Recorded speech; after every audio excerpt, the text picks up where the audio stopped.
भारत में 14 मार्च यानी शुक्रवार के दिन होली मनाई जा रही है और इसी दिन चंद्र ग्रहण भी लग रहा है। चंद्र ग्रहण यानी कि लूनर एक्लिप्स जिसे इंग्लिश में कहते हैं, न सिर्फ खगोलीय घटना है बल्कि इसका अत्यंत धार्मिक महत्व भी होता है। चंद्र ग्रहण एक खगोलीय घटना है जिसमें पृथ्वी, सूर्य और चंद्रमा के बीच में आ जाती है, जिससे कि पृथ्वी का छाया चंद्रमा पर पड़ता है और ग्रहण लग जाता है। चंद्र ग्रहण तब लगता है जब सूर्य और पृथ्वी और चंद्रमा एक सीधे रेखा में होते हैं। चंद्र ग्रहण 3 प्रकार के होते हैं: पूर्ण चंद्र ग्रहण, आंशिक चंद्र ग्रहण और अपछाया चंद्र ग्रहण।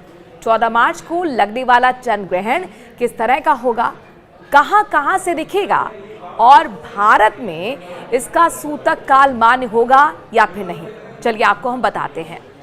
ग्रहण के दौरान किन बातों का ध्यान भी रखना है, ये भी बहुत ज़रूरी है, इसके बारे में भी हम आपको बताएंगे।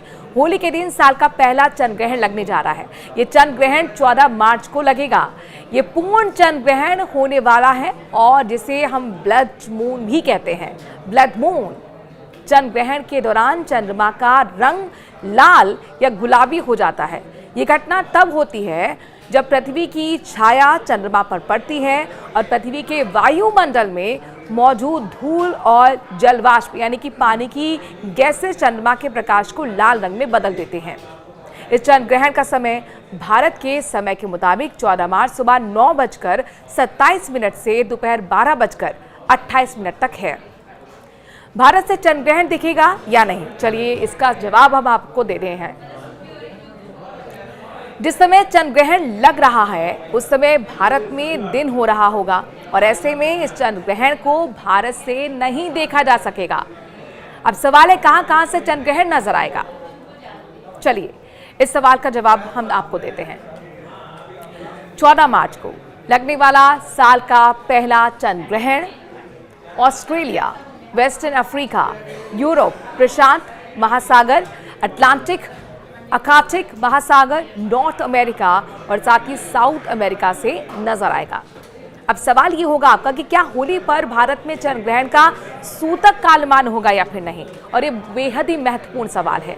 इस सवाल का भी जवाब दे लीजिए। सूतक काल की विशेष धार्मिक मान्यता होती है। सूतक काल एक पारंपरिक हिंदू अवधारणा है जो चंद्र ग्रहण या फिर सूर्य ग्रहण के दौरान मानी जाती है। मान्यता के मुताबिक सूतक काल की अवधि यानी कि जो उसका टाइम है आमतौर पर ग्रहण की शुरुआत से लेकर ग्रहण की समाप्ति तक ही होती है।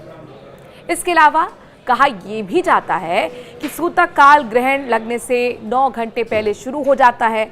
सूतक काल को अशुभ समय माना जाता है और इसीलिए सूतक काल के दौरान भोजन तक नहीं किया जाता है, पूजा पाठ या धार्मिक कार्य नहीं किए जाते हैं। गर्भवती महिलाओं को लेकर भी कहा जाता है कि वो घर से बाहर ना निकलें, उनके लिए मनाही होती है। होली पर लगने वाले इस चंद्र ग्रहण का सूतक काल भारत में मान्य होगा या नहीं, चलिए ये आपको बताएं। दरअसल ऐसा इसलिए क्योंकि चंद्र ग्रहण को भारत से नहीं देखा जा सकेगा और इसीलिए भारत के अंदर सूतक काल मान्य नहीं होगा।